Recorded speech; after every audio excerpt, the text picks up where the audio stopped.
Dalam kehidupan sehari-hari, kita sering dihadapkan dengan beberapa pilihan yang harus kita tentukan memilih yang mana. Biasanya, kita dihadapkan dengan kemungkinan-kemungkinan suatu kejadian yang mungkin terjadi dan kita harus pintar-pintar mengambil sikap jika menemukan keadaan seperti ini. Misalnya saja pada saat kita ingin bepergian, kita melihat langit terlihat mendung. Dalam keadaan ini, kita dihadapkan antara dua permasalahan, yaitu kemungkinan terjadinya hujan serta kemungkinan langit yang hanya mendung saja dan tidak akan turun hujan. Statistik yang membantu permasalahan dalam hal ini adalah probabilitas. Probabilitas didefinisikan sebagai peluang atau kemungkinan suatu kejadian, suatu ukuran tentang kemungkinan atau derajat ketidakpastian suatu peristiwa yang akan terjadi di masa mendatang. Rentangan probabilitas antara 0 sampai dengan 1. Jika kita mengatakan probabilitas sebuah peristiwa adalah 0, maka peristiwa tersebut tidak mungkin terjadi. Dan jika kita mengatakan bahwa probabilitas sebuah peristiwa adalah 1, maka peristiwa tersebut pasti terjadi. Serta jumlah antara peluang suatu kejadian yang mungkin terjadi dan peluang suatu kejadian yang mungkin tidak terjadi adalah 1. Jika kejadian tersebut hanya memiliki dua kemungkinan kejadian yang mungkin akan terjadi. Sekilas, kata statistika dan statistik tidak mengandung perbedaan. Tetapi sebenarnya keduanya memiliki perbedaan yang sangat berarti dan kita wajib mengetahuinya. Statistik berbicara pada data dan hasil peringkasan data, sedangkan statistika berbicara mengenai suatu ilmu yang mempelajari data. Jika dilihat dari sisi historis, pada mulanya, kata statistik diartikan sebagai kumpulan bahan keterangan data, baik yang berwujud angka atau data kuantitatif, maupun yang tidak berwujud angka atau data kualitatif, yang mempunyai arti penting dan kegunaan yang besar bagi suatu negara. Namun dalam perkembangan selanjutnya, arti kata statistik hanya dibatasi pada kumpulan bahan keterangan yang berwujud angka atau data kuantitatif saja. Bahan keterangan yang tidak berwujud angka atau data kualitatif tidak lagi disebut statistik. Seiring dengan perkembangan zaman, statistik tidak dibatasi untuk kepentingan negara saja, akan tetapi digunakan juga oleh masyarakat dalam keseharian untuk mempermudah pencatatan dan menganalisis data. Sehingga muncullah beberapa nama statistik, misalnya statistiknya mahasiswa jurusan statistika yang mengambil mata kuliah metode statistika. Statistika produksi suatu perusahaan yang memproduksi barang X dan lain sebagainya.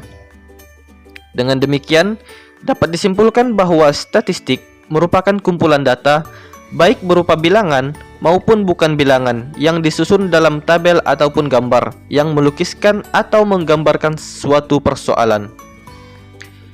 Lalu, apa yang dimaksud dengan statistika? Perlu kita pahami bahwa statistik itu tidaklah muncul dengan sendirinya. Informasi yang berupa tabel, grafik, angka-angka, keseluruhan jenis statistik tersebut memerlukan suatu metode dalam pembuatannya dan dalam menerjemahkannya. Sehingga jelas bahwa dibutuhkan suatu proses untuk mendapatkan suatu statistik. Dalam proses tersebut dibutuhkan suatu ilmu. Ilmu inilah yang dinamakan statistika, yaitu ilmu yang mencakup bagaimana cara mengumpulkan data, menyajikan data, menganalisis data, menginterpretasikan data, dan menarik kesimpulan. Data mempunyai peranan yang sangat penting. Untuk statistika, data merupakan unsur pokok yang harus diperoleh dalam suatu penelitian, riset, maupun observasi.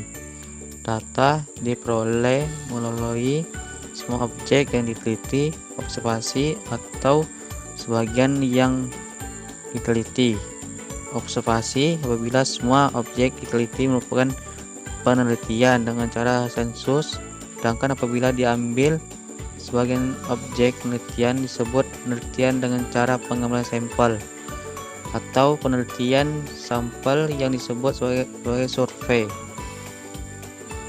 Data yang dikumpulkan merupakan data kualitatif dan kuantitatif. Pada prinsipnya, metode statistika bekerja untuk data yang bersifat kuantitatif atau data kualitatif yang sudah dikuantitatifkan. Data kualitatif merupakan data atribut, yaitu data yang bukan berbentuk bilangan dan tidak dapat dioperasikan dengan matematik. Data kualitatif dapat dikuantitatifkan dengan cara memberi skor, ranking, maupun dengan cara pemberian indeks. Data kuantitatif mempunyai sifat harganya selalu berubah-ubah atau bersifat variabel. Data kuantitatif digolong menjadi data discrete, disebut variable discrete, dan data kontinu disebut variabel kontinu. Data discrete merupakan data hasil perhitungan, sedangkan data kontinu merupakan data hasil pengukuran di lapangan. Menurut sumbernya, data dikenal sebagai data intern dan extern. Data intern merupakan data yang diperoleh secara langsung, sedangkan data ekstern merupakan data yang diperoleh dari sumber lain. Data ekstern digolongkan menjadi data ekstern primer dan data ekstern sekunder jika data disebut kumpulan sumber badannya sama, disebut data ekstern primer, sedangkan data lain disebut ekstern sekunder. Data merupakan unsur penting dari statistik, diperoleh data didapatkan langsung dari lapangan atau melalui data yang telah dipublikasikan. Data yang baru didapatkan dari lapangan masih berupa data mentah, belum berupa informasi. Data tersebut dikelompokkan menjadi data yang berskala: 1. Nominal, 2. Ordinal, 3.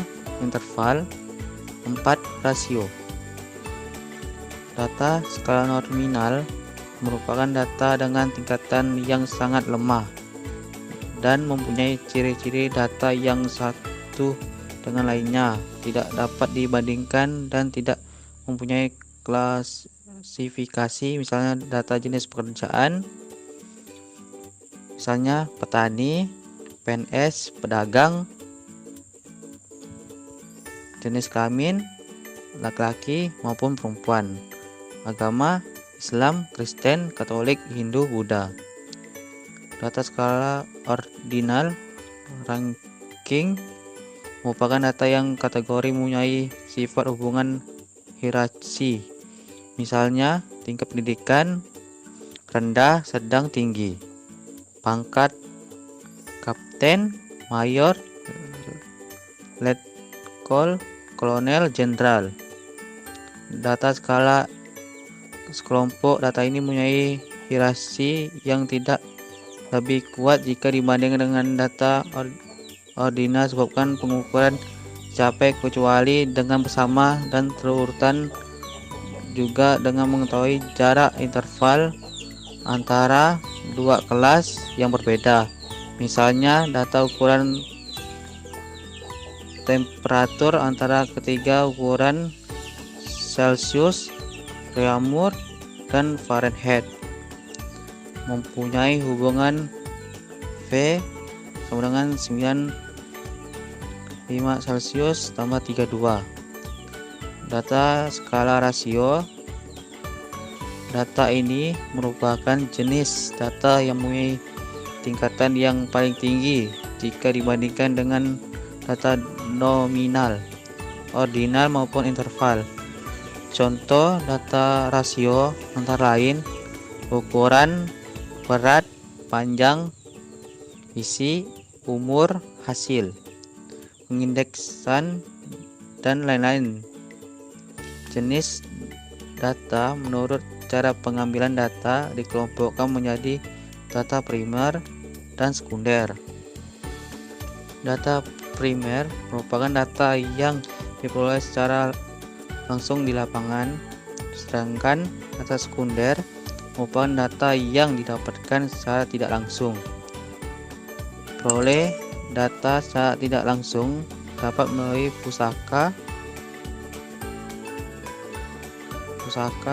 laporan, publikasi, hasil penelitian, dan sumber lain, misalnya surat kabar, jurnal, laporan,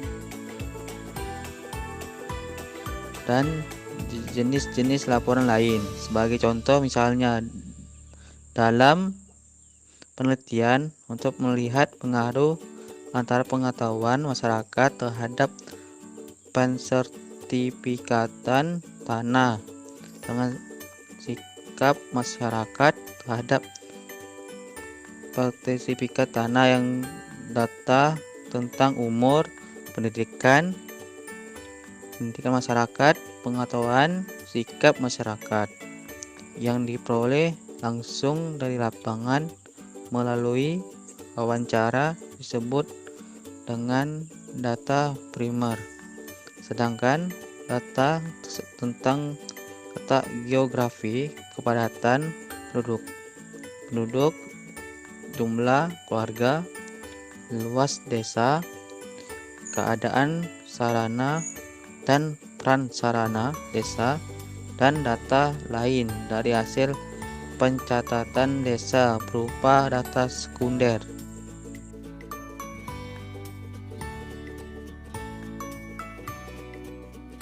Data merupakan unsur penting dalam membahas statistik.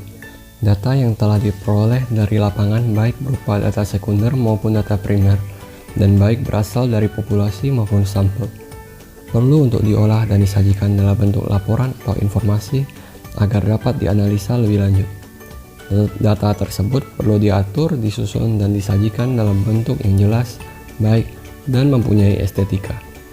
Secara garis besar, data tersebut dapat disajikan dalam bentuk tabel atau daftar, dan grafik atau diagram.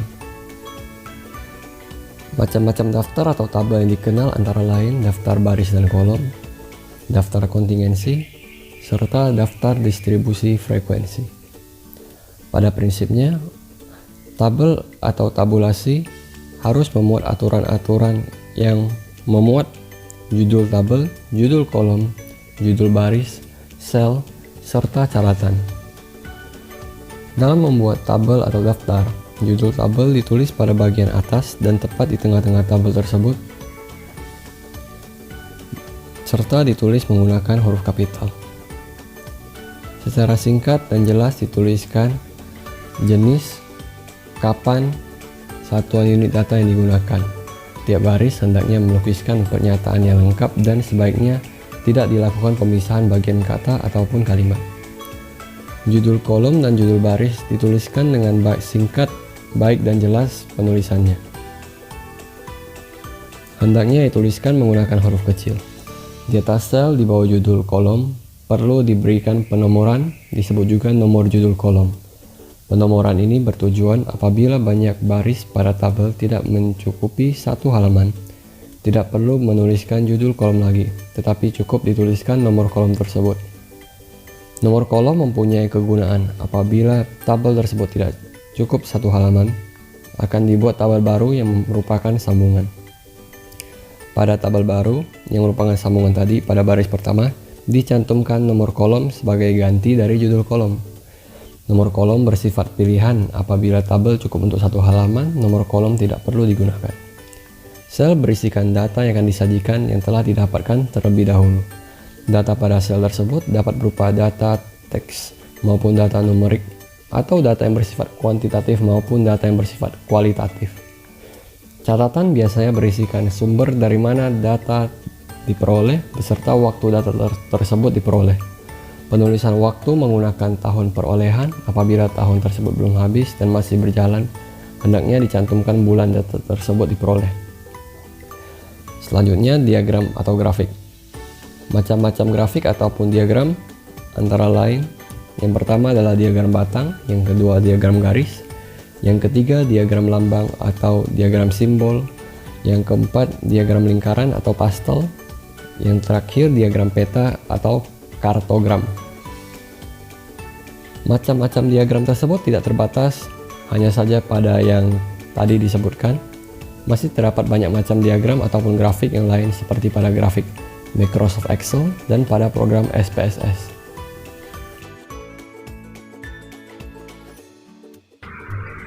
Angka indeks adalah ukuran statistika yang menunjukkan perbandingan suatu kuantitas dengan yang lain. Perbandingan itu dinyatakan dalam persentase dan biasanya tanda persennya tidak disebutkan. Menurut Dr. Winardi, angka indeks merupakan sebuah alat angka matematik yang digunakan untuk menyatakan tingkat harga, volume perniagaan, dan sebagainya dalam periode tertentu, dibandingkan dengan tingkat harga, volume perniagaan suatu periode dasar yang nilainya dinyatakan dengan 100. Sedangkan menurut Samsobar Saleh, angka indeks merupakan suatu analisis data statistik yang terutama ditunjukkan untuk mengukur berapa besarnya fluktuasi perkembangan harga dari berbagai macam komoditas selama satu periode waktu tertentu. Dalam suatu analisis perekonomian, angka indeks mempunyai peranan yang sangat besar karena dapat digunakan untuk mengetahui besarnya laju inflasi dan deflasi yang terjadi di negara tertentu. Angka indeks dapat digunakan sebagai indikator yang penting untuk menentukan kebijakan apa yang harus diambil oleh pemerintah guna mengatasi permasalahan dalam perekonomian. Misalnya, dengan mengetahui perkembangan produksi suatu produk pada tahun sekarang dibandingkan dengan produksi yang tahun lalu, atau perkembangan penduduk tahun sekarang dibandingkan tahun yang lalu, maka pemerintah akan dapat mengambil kebijakan untuk mengembangkan produksi produk tersebut dan mengatasi pertumbuhan penduduk yang terlalu cepat. Dalam menghitung angka indeks, waktu atau tahun yang lalu disebut tahun dasar atau base periods atau base year, yaitu waktu atau tahun yang dijadikan dasar untuk menentukan perkembangan suatu harga atau berfungsi sebagai waktu atau tahun pembanding. Penentuan tahun dasar untuk menghitung angka indeks perlu memperhatikan 3 faktor. Yang pertama, tahun dasar hendaknya dipilih pada saat kondisi perekonomian relatif stabil. Yang kedua, jarak antara tahun dasar dengan tahun sekarang tidak terlalu jauh. Yang ketiga, penentuan tahun dasar hendaknya memperhatikan kejadian-kejadian penting, misalnya kenaikan harga BBM, kenaikan tarif dasar listrik, dan lain-lain. Indeks tidak tertimbang. Metode angka indeks tidak tertimbang digunakan untuk mengetahui perkembangan suatu harga, yaitu terfokus hanya pada harga dan tidak mempertimbangkan kuantitasnya. Metode angka indeks tertimbang dibagi menjadi 3, yaitu angka indeks relatif, yaitu untuk mengukur perbedaan satu macam nilai atau harga atau kualitasnya saja dalam waktu yang berbeda. Angka indeks aggregate sederhana, yaitu membandingkan jumlah dari harga-harga barang persatuan untuk tiap-tiap tahun. Rumus yang digunakan adalah I sama dengan sigma Pn dibagi sigma Po dikali dengan 100%. Keterangan I adalah angka indeks, Pn adalah jumlah harga tahun yang dicari indeksnya, dan Po jumlah harga tahun dasar angka indeks rata-rata relatif, yaitu dimulai dengan mencari angka relatif dari masing-masing barang dan kemudian dicari rata-rata dari angka relatif tersebut. Rumus yang digunakan adalah I sama dengan dalam kurung sigma dalam kurung Pn dibagi Po dikali dengan 100%, kemudian dibagi dengan K dengan keterangan I adalah angka indeks, Pn jumlah harga tahun yang dicari indeksnya, dan Po jumlah harga tahun dasar, serta K sebagai jumlah barang. Jenis-jenis angka indeks terbagi menjadi 2, yaitu angka indeks harga atau price dan angka indeks kuantitas atau quantity. Angka indeks harga adalah angka perbandingan untuk mengukur perubahan harga dari suatu periode ke periode lainnya. Secara umum, angka indeks harga dirumuskan sebagai IA sama dengan sigma PN per sigma P0 dikali 100, dengan IA sama dengan indeks harga yang tidak ditimbang, PN sama dengan harga yang dihitung angka indeksnya, dan P0 sama dengan harga pada tahun dasar. Contoh, terdapat 5 buah barang yaitu A, B, C, D, dan E. Pada tahun 2003, barang A seharga Rp200, barang B seharga Rp300, barang C seharga Rp500, barang D seharga Rp100, dan barang E seharga Rp200, dengan total harga pada tahun 2003 yaitu Rp1.300.